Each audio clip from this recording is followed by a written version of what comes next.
Բարև ձեզ սիրելի քույրեր և եղբայրներ։ Եվ այս աղոթքն եմ անում, թող ձեր սերը ավելի և ավելի առատանա գիտության և ամենայն իմաստության մեջ, որպեսզի դուք լավն ընտրեք, հաստատուն մնաք և առանձնագայթակղության լինեք Քրիստոսի օրվա համար, լցված արդարության պտուղներով Հիսուս Քրիստոսի միջոցով ի փառս և ի գոհություն Աստծո։ Սերը անհագ բարիք է, ասում է Սուրբ Հովհաննես Ոսկեբերանը։ Մենք երբեք չենք հագենում սիրուց, հատկապես երբ նա մաքուր է և անառատ։ Ոչ ոքի պարտական մի մնացեք, ասում է առաքյալը, բացի միմյանց սիրելուց, քանի որ ով իր ընկերոջն է սիրում, կատարում է օրենքը։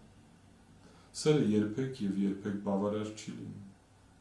Սիրող մարդը չի կարող ասել, ուզում եմ քեզ միայն այսչափ սիրել և ոչ ավել։ Դա սեր չէ։ Իսկական սերը անսահման է։ Բայց խոսքը ամեն ինչ սիրելու մասին չէ։ Մեղքն ու սրբությունը, չարիքն ու բարիքը։ Ընդհակառակը, Սուրբ առաքյալը ասում է և աղոթում է գիտակցաբար ընտրված, իմաստության վրա հիմնված, աճող սիրո համար, որն օգնում է մեզ գիտակցել, ճանաչել և ընտրել այն, ինչ բարի է։ Միայն այսպես կարող ենք անսասան և հաստատուն մնալ մեր հավատքի մեջ և առանց գայթակղության պատրաստ լինել մեծ դատաստանի օրվան։ Սա միակ ճանապարհն է, որով կարող ենք բարիք գործել։ Միայն այսպես կարող ենք թեկուզ և մասամբ,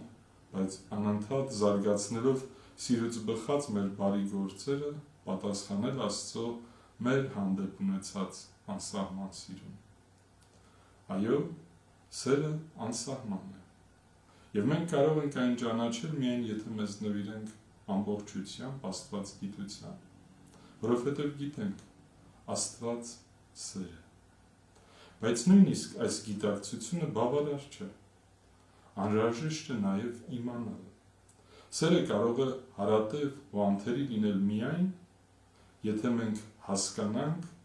և փորձառություն ձեռք բերելով իմանանք։ Աստված մեզ արժանի է դարձրել իր անսահման սիրուն։ Միայն այդպես կարող ենք փորձել փոխադարձել նրան մեր սերը, արտահայտելով այն մեր մերձավորների հանդեպ հոգատար